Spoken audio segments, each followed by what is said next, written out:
నీరజ. బులెటిన్లో ముందుగా హెడ్లైన్స్ చూద్దాం. తెలంగాణ రాష్ట్ర వ్యాప్తంగా కొనసాగుతున్న ఇందిరమ్మ ఇళ్ల సర్వే ప్రశ్నిస్తున్న ప్రజలు. ఆలయ హుండీ లెక్కింపు 20 నోటుపై రాసింది చూసి అందరూ shock. Revanth Reddy shocking decision, గరికపాటికి కీలక పదవి. గాలివీడు ఎంపీడీఓపై దాడి. ఇసుక అక్రమ రవాణాను అడ్డుకునేది ఎవరు? రాష్ట్ర వ్యాప్తంగా ఉండే పెయింటింగ్ ఆర్టిస్టులను ఆదుకోవాలని వినతి. తాలాపేటలో అయ్యప్ప స్వామి 34వ మండల పూజ వైభవంగా సాగింది. తుర్కపల్లిలో డ్రంక్ అండ్ డ్రైవ్ నిర్వహించిన పోలీసులు.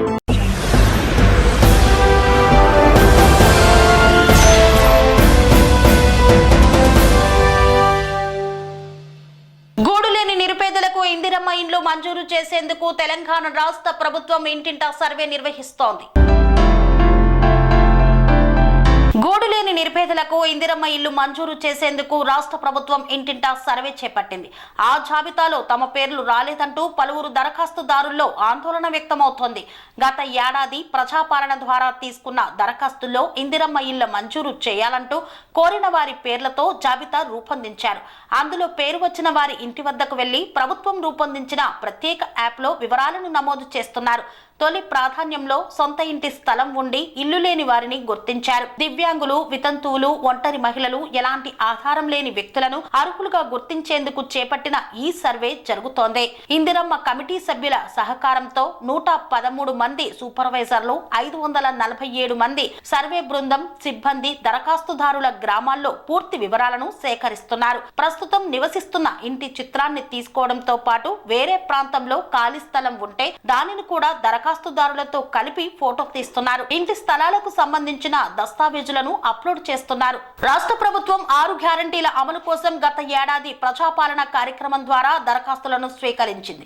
ఇందులో ప్రధానంగా ఇందిరమ్మ ఇళ్ల కోసం దరఖాస్తు చేసుకున్న వారి పేర్లు గల్లంతయ్యాయి. సొంత భవనాలు, డాబాలు ఉన్నవారి పేర్లు జాబితాలో రాగా అద్దె ఇంటిలో నివసిస్తున్న వారి పేర్లు జాబితాలో రాలేదంటూ ఆందోళన వ్యక్తం చేస్తున్నారు. జిల్లా కేంద్రాలలోని పలు వార్డుల్లో 10 నుండి 20 మంది పేర్లు జాబితాలో కనిపించకపోవడంతో ఆవేదన వ్యక్తం చేస్తున్నారు.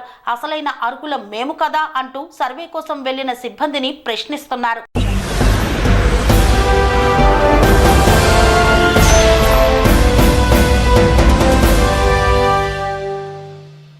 దేవాలయాల్లోకి భగవంతుని దర్శించుకునేందుకు వెళ్లిన భక్తులు వాళ్ళ యొక్క భక్తిని నిదర్శనంగా తెలుపుకునేందుకు హుండీలో డబ్బులు వేస్తూ ఉంటారు. కానీ ఒక హుండీ లెక్కింపు కార్యక్రమంలో ఆ డబ్బులపై కనబడ్డటువంటి రాతలను చూసి అందరూ షాక్ అయ్యారు. అభిషేకాలు, అర్చనలు, నైవేద్యాలు, కానుకలు, భక్తిని ప్రకటించడంలో ఇవన్నీ మార్గాలు. భగవంతుణ్ణి ప్రసన్నం చేసుకోవడానికున్న దగ్గరి దారులు. ఇష్ట దైవానికి తృణమో పరమో సమర్పించుకుంటే ఇంకెంత పుణ్యం, ఇంకెంత పురుషార్థం. అందుకే భక్తి సబ్జెక్టులో దేవుడి హుండీకి అంత గొప్ప ప్రయారిటీలు ఉన్నాయి. ఎవరి స్తోమతకు తగ్గట్లు వాళ్ళు హుండీలో కానుకలు వేస్తుంటారు. కొందరైతే నిలువు దోపిడీ ఇస్తుంటారు. విన్నపాలు వినవలే అంటూ ఇష్ట దైవానికి అర్జీలు పెట్టుకుంటారు. అయితే కొన్నిసార్లు ఈ హుండీలో కానుకల్లో విదేశీ కరెన్సీ, బంగారు బిస్కెట్లు కూడా కనిపిస్తూ ఉంటాయి. తమ పేర్లు బయటకు రాకుండా అజ్ఞాత భక్తులు ఇలా చేస్తుంటారు. కొన్నిసార్లు కరెన్సీ నోట్లపై లేదా చీటీల్లో తమ కోరికలు రాసి హుండీల్లో వేస్తుంటారు. కానుకల లెక్కింపు సందర్భంగా వాటిని చదివి ఆలయ సిబ్బంది నోరెళ్లబెడుతూ ఉంటారు. తాజాగా అలాంటి ఘటనే కర్ణాటకలో వెలుగు చూసింది. కలబురగి జిల్లా అఫ్జలాపుర తాలూకా గత్తరగి గ్రామంలోని భాగ్యవంతి దేవి టెంపుల్ హుండీ లెక్కింపు చేపట్టారు ఆలయ నిర్వాహకులు. నగదు లెక్క పెడుతుండగా 20 రూపాయల నోటుపై రాసింది చూసి అందరూ కంగు తిన్నారు. మా అత్త త్వరగా చనిపోవాలని 20 రూపాయల నోటుపై రాసి ఉంది. అత్త చావును అంతలా ఆకాంక్షిస్తున్నది అల్లుడా, కోడలా అనే చర్చ మొదలైంది. సంవత్సరానికి ఒకసారి గ్రామంలోని ఈ ఆలయ హుండీల్లో నగదు లెక్కిస్తారు. ఈ ఏడాది 60 లక్షల డబ్బు, 1 కిలో వెండి వస్తువులు కానుకల రూపంలో వచ్చినట్లు ఆలయ అధికారులు వెల్లడించారు.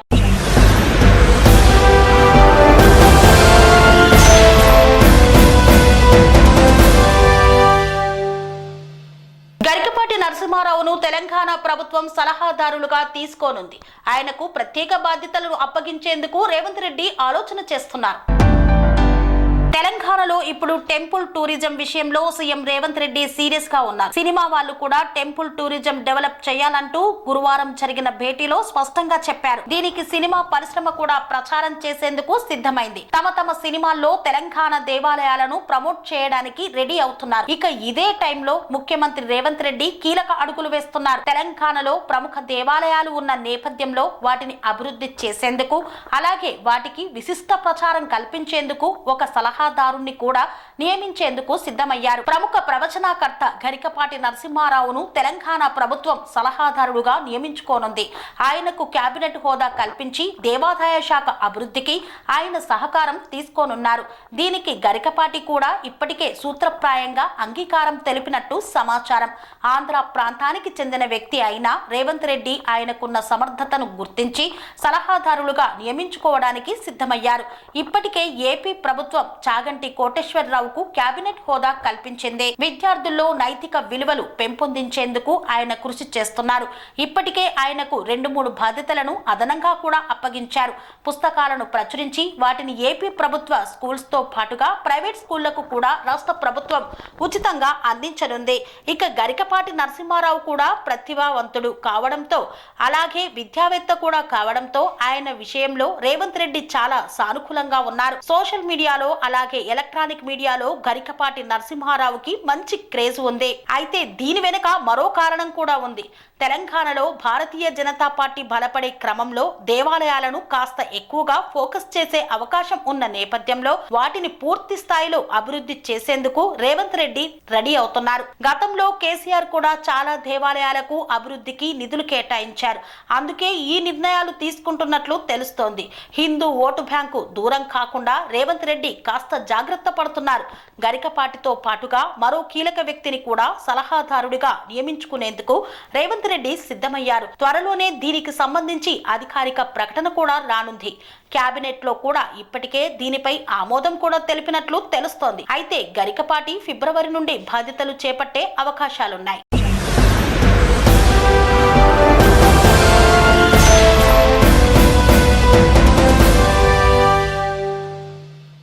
గాలివీడు ఎంపీడీఓ జవహర్ బాబుపై వైసీపీ నేత సుదర్శన్ రెడ్డి ఆయన అనుచరులు విచక్షణారహితంగా దాడి చేసిన ఘటన చోటు చేసుకుంది.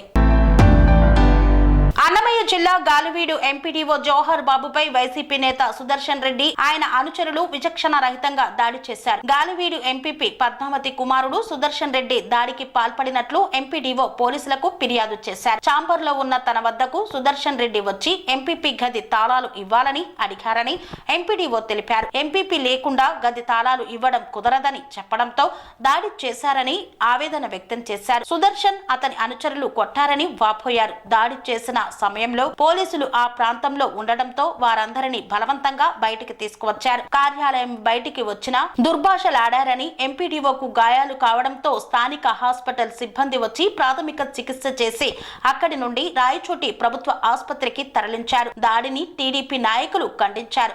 దాడికి పాల్పడిన సుదర్శన్ రెడ్డిని పోలీసులు అదుపులోకి తీసుకొని రాయచోటికి తరలించారు. ఎంపీడీఓ కార్యకర్తలు మరియు నాయకులు పెద్ద ఎత్తున కార్యాలయానికి చేరుకున్నారు.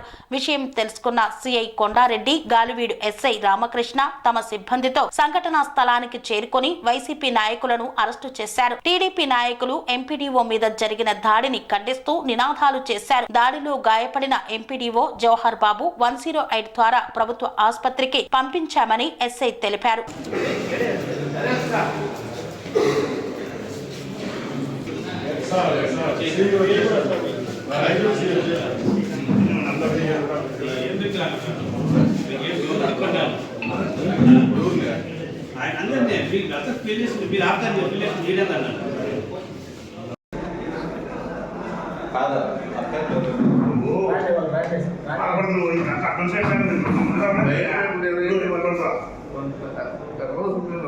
చెప్తా ఉంటే కూడా అమ్మ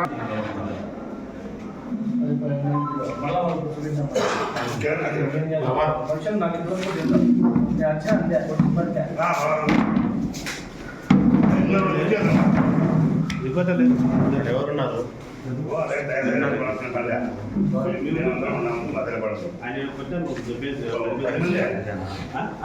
అదే చెప్పినాను.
ఒకసారి బీపీ చూడండి.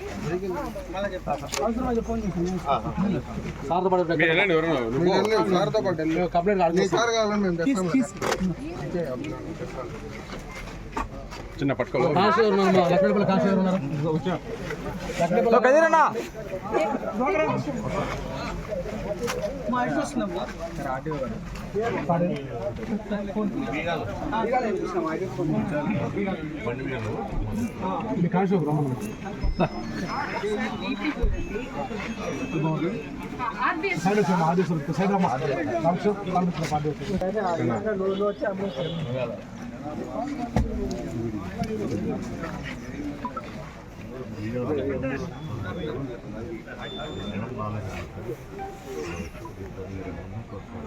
ఎంపీడీఓ పై దాడి చేసిన వారిని ఎంపీడీఓ పై దాడి చేసిన వారిని ఉద్యోగపై దాడి చేసిన వారిని ఉద్యోగపై దాడి చేసిన వారిని ఎంపీడీఓ వారిపై దాడి చేసిన వారిని ప్రభుత్వ ఉద్యోగపై దాడి చేసిన వారిని ఉద్యోగపై దాడి చేసిన వారిని ప్రభుత్వ ఉద్యోగపై దాడి చేసిన వారిని ఎంపీడీఓ వారిపై దాడి చేసిన వారిని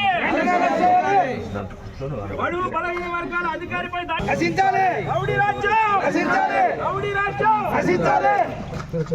సంతు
దాడి చేయడం జరిగింది.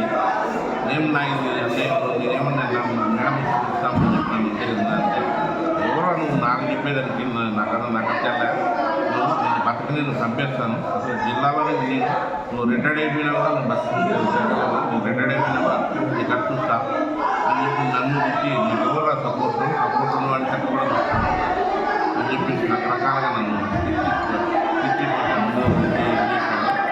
తర్వాత నేను మిగతా వాళ్ళందరూ వచ్చి తర్వాత నేను అందరూ గొడవ జరుగుతానే ఇప్పుడు కూడా అరుస్తూనే ఉన్నారు. నేను బయటికి పోలేని పరిస్థితి. ఎస్ఐ గారికి ఫోన్ చేయడంతో ఎస్ఐ గారు కూడా వాళ్ళు దౌర్జన్యంగా బీరాన్ని తీసుకొని పోయి ఎంపీపీ రూమ్లో కూర్చొని ఉన్నారు. అంత సుమారు 25 మంది కూర్చొని ఉన్నారు. నన్ను కూడా బయటికి నాటికన్నా ఇబ్బంది పెడుతున్నారు. కాబట్టి వారి వల్ల నాకు భవిష్యత్తులో కానీ ఇప్పుడు ఎప్పుడైనా కూడా ప్రాణహాని ఉంది. వాళ్ళ మీద చర్య తీసుకోవడానికి కలెక్టర్ గారిని ఎస్పీ గారిని కూడా మీడియా ముఖ్యంగా కోరుతున్నాను. దయచేసి ఏదైనా ఉంటే తప్పుంటే నా మీద కంప్లైంట్ తీసుకొని ఈ విధంగా నా మీద దాడి చేయడం చెప్తారు విషయం తీసుకొని నాకు న్యాయం చేయాలని కోరుతున్నాను. సార్ మీ మీద ఒకరి మీదనా లేదంటే మీ తోటి సిబ్బంది మీద ఉన్నా? నేను మా వాడు నా డ్రైవరు ఇద్దరు దాడి చేశారు.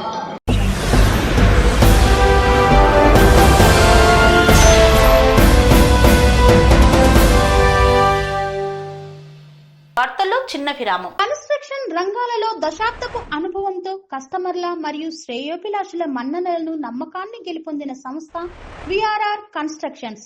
నాణ్యతకు నమ్మకానికి మారుపేరు VRR constructions. Independent houses, apartments, villas అన్ని రకాల హంగులతో అలరించే అద్భుతమైన వెంచర్స్ తో పాటు అందరికీ అందుబాటు ధరలో సొంత ఇంటి కలను సాకారం చేసే నమ్మకమైన సంస్థ VRR constructions. Please visit VRR Constructions, Varatex Plaza near Radhika Theatre, ECL X Road, Hyderabad. Call to 9100885552, 9100885559.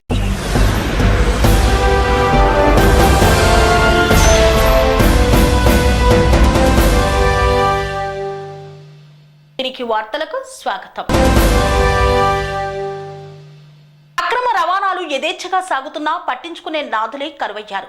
Ration బియ్యం నుండి మొదలుకొని ఏదాన్ని వదలకుండా అక్రమంగా రవాణా చేస్తూనే ఉన్నారు. కొమరం భీం ఆసిఫాబాద్ జిల్లాలో యథేచ్ఛగా సాగుతున్న అక్రమ ఇసుక రవాణా 3 పువ్వులు 6 కాయలుగా సాగుతున్న అక్రమ వ్యాపారస్తుల వ్యాపారం అని ప్రజలు వాపోతున్నారు. ఇప్పటికైనా రెవెన్యూ, పోలీస్, మైనింగ్ అధికారులు స్పందించి అక్రమ ఇసుక రవాణాను నిలిపివేయాలని సిర్పూర్ నియోజకవర్గ ప్రజలు డిమాండ్ చేస్తున్నారు.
కానీ మీ అందరూ వచ్చి ఒకటి పట్టి మరేమో ఎప్పుడు రాలే మధ్య అర్థమైంది. బండి మురుగుపోతుంది బాగా. ఇప్పుడు ఇసుక అనేది తీసుకుపోవడం చట్టపరంగా నేరం అని తెలుసా?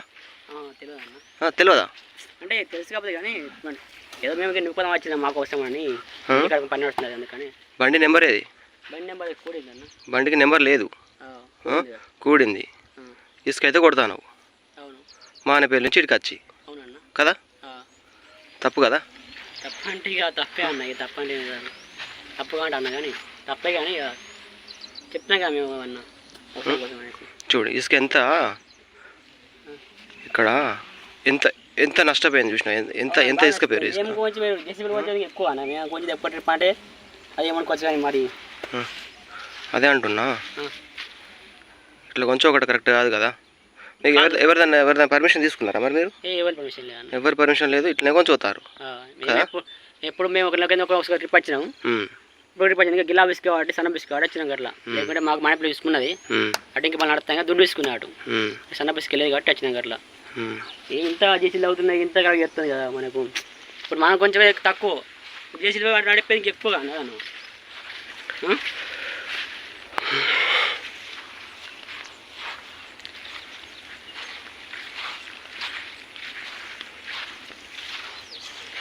బాగా పక్కన ఇలా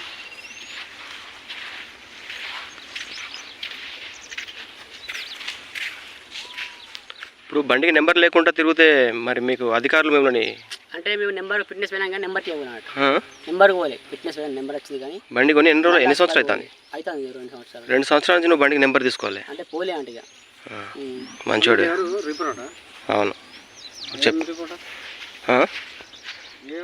ఏం రిపోర్ట్ అని చెప్తేనే అడుగుతాను, అట్లా క్యాజువల్గా అడుగుతాను రిపోర్టర్నే.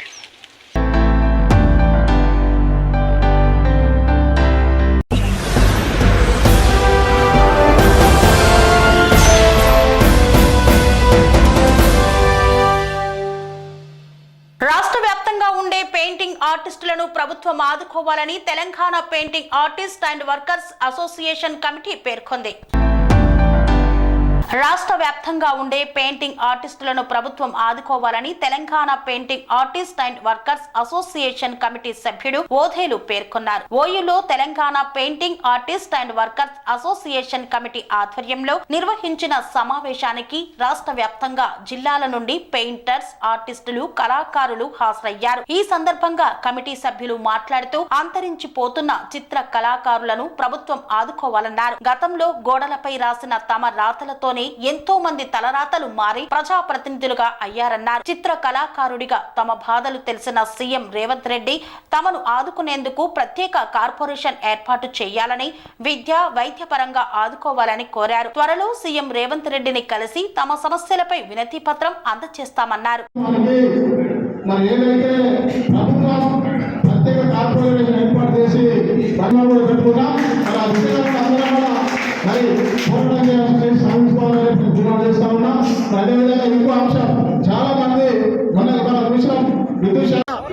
పెయింటింగ్ ఆర్టిస్టు ఐక్యత, పెయింటింగ్ ఆర్టిస్టుల ఐక్యత, వర్ధిల్లాలి వర్ధిల్లాలి పెయింటింగ్ ఆర్టిస్టుల ఐక్యత, కళాకారుల ఐక్యత, కళాకారుల ఐక్యత, కళాకారుల ఐక్యత, కళాకారుల ఐక్యత, కళాకారుల ఐక్యత. మీడియా మిత్రులందరికీ నమస్కారం. ఈరోజు ఉస్మానియా యూనివర్సిటీ ప్రాంగణంలో 4 రాష్ట్ర స్థాయి సంఘాలందరూ కూడా మంచి ఆలోచనలతో ముందుకెళ్ళడానికి ఒక వేదికను ఏర్పాటు చేసుకోవడం జరిగింది. ఈ వేదిక అంశం కూడా ఏంటంటే తెలంగాణ రాష్ట్ర సాధన కంటే ముందు నుంచేలి ఎంతోమంది మంత్రులకు, ఎంతోమంది ప్రభుత్వాలకు, వాళ్ళందరికీ చేతి రాతలతోనే వాళ్ళు గెలవాలని రాసిన చేతులు తెలంగాణ వచ్చి ఇన్ని రోజులైనా కూడా మాకు గుర్తింపు లేదు అనే బాధతో మేమందరం ఇక్కడ కలవడం జరిగింది. ముఖ్యంగా ఇంకొక విషయం ఏమంటే రాష్ట్ర ప్రభుత్వంలో ఉన్న పనులు కానివ్వండి, ఇవన్నీ చిత్రకారులకు సంబంధించిన పనులు వివిధ రంగాలకు వేరే వేరే వాళ్ళకి వెళ్ళిపోతున్నాయి. దయచేసి ప్రభుత్వం మా ఆర్టిస్టులను గుర్తించి మాకు సంబంధించిన పనులు మాకు ఇస్తే మేమందరం చేసుకొని హ్యాపీగా మేము ముందుకు సాగగలుగుతాం. దయచేసి ప్రభుత్వం కళాకారులను గుర్తించాలి. ఎన్నెన్నో కళాకారులను గుర్తించి వాళ్ళకి ఎన్నో సౌలభ్యాలు ఇచ్చారు, కానీ ఈ పెయింటింగ్ చిత్ర కళాకారుల పట్ల మరి ఎందుకు ఆలోచించడం లేదు? దయచేసి గుర్తించాలని మా మనవి. బ్రతుకులు మారుతాయని నాటి తెలంగాణ ఉద్యమానికి రాతల ద్వారా ఉద్యమాన్ని ఉర్రూతలొగించి ప్రజల్లోకి తీసుకెళ్లి రాష్ట్రాన్ని సాధించి 10 ఏళ్లు గడిచిన ఈరోజు పాలకపక్షంలో పాలకపక్షానికి నాయకత్వం వహిస్తున్న ముఖ్యమంత్రి రేవంత్ రెడ్డి గారు కూడా ఒకప్పుడు ఈ వృత్తి నుండే బయటికి వచ్చిన వ్యక్తిగా ఉన్నా ఈ వృత్తిని నమ్ముకున్న మా రాతలు మారట్లేదు. ఎన్ని ఎన్నికలలో ఇంతమంది నేతల రాతలను మేము మార్చినా మా రాతలను మార్చే కాడ ఏ నేత కూడా ముందడుగు వేయట్లేదు. ఈ విషయాలన్నింటినీ గమనించే చాలా సమస్యలు ఉన్నాయి. కళారంగంలో ఆర్టిస్టులకి చాలా సమస్యలు ఉన్నాయి.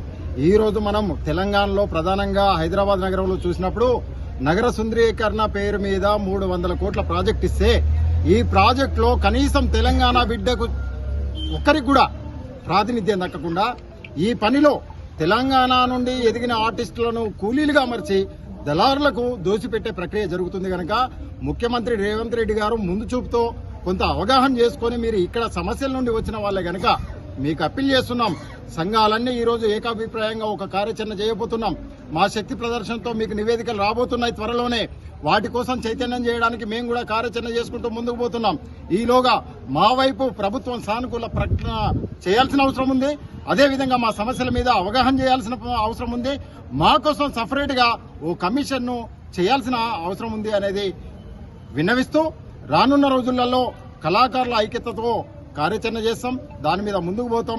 ఇప్పుడు జరుగుతున్న నగర సుందరీకరణ పనులలో మమ్మల్ని కూలీలను చేస్తున్న దళారీ వ్యవస్థ నుండి పనిని వెంటనే వెనక్కి తీసుకోవాలి. ఈ పనిని కళాకారులకు నేరుగా వచ్చే విధంగా లేదు, కళాకారులకు దీంట్లో వాటా పెరిగే విధంగా చేయాల్సిన బాధ్యత ఈ ప్రభుత్వం పైన ఉంది. దీన్ని గమనించాలి.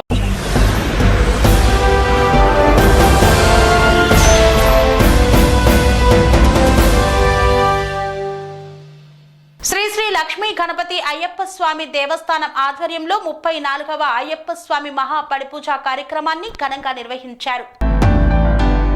లాలాపేటలోని శ్రీ శ్రీ లక్ష్మీ గణపతి సాయి అయ్యప్ప దేవస్థానం కమిటీ ఆధ్వర్యంలో దేవస్థానంలో అయ్యప్ప స్వామి 34వ మండల పూజ అంగరంగ వైభవంగా నిర్వహించారు. ఉదయం గణపతి హోమం, కలశ పూజ, శాస్త్ర నామార్చన, శాస్త్ర ప్రీతి, అభిషేకం, అయ్యప్ప పడిపూజను ఘనంగా చేపట్టారు. గురుస్వాములు పాడిన భజన పాటలతో భక్తులు తన్మయత్వం పొందారు. అయ్యప్ప నామ స్మరణతో ప్రాంగణం దద్దరిల్లింది. పూజ అనంతరం 3000 మందికి పైగా భక్తులు అన్నప్రసాదం స్వీకరించారు. ఈ కార్యక్రమంలో బీజేపీ సీనియర్ నాయకుడు బండా చంద్రారెడ్డి, దేవాలయ కమిటీ అధ్యక్షులు బుద్ధ బాలరాజ్, గురుస్వాములు రమేష్ గుప్తా, ఎల్ఎల్బి శ్రీనివాస్ గౌడ్ తదితరులు పాల్గొన్నారు.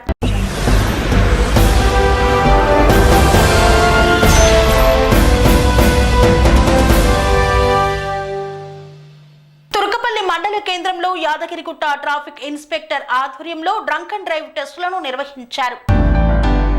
యాదాద్రి భువనగిరి జిల్లా తుర్కపల్లి మండల కేంద్రంలో యాదగిరిగుట్ట ట్రాఫిక్ ఇన్స్పెక్టర్ ఎలగొండ కృష్ణ ఆధ్వర్యంలో డ్రంక్ అండ్ డ్రైవ్ టెస్టులను నిర్వహించారు.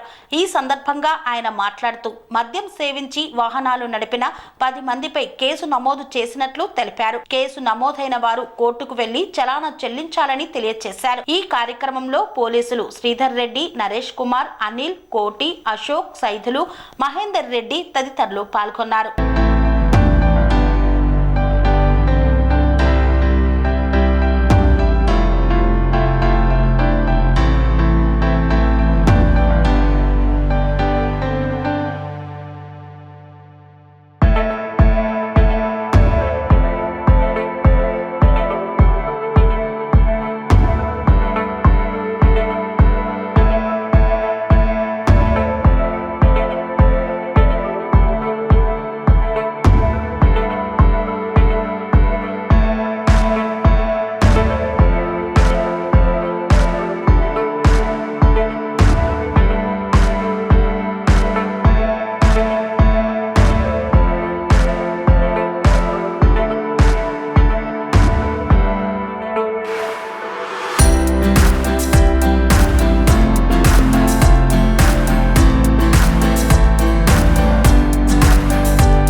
ఇంతటితో వార్తలు సమాప్తం. మరిన్ని అప్డేట్స్ కోసం చూస్తూనే ఉండండి TR9 టీవీ.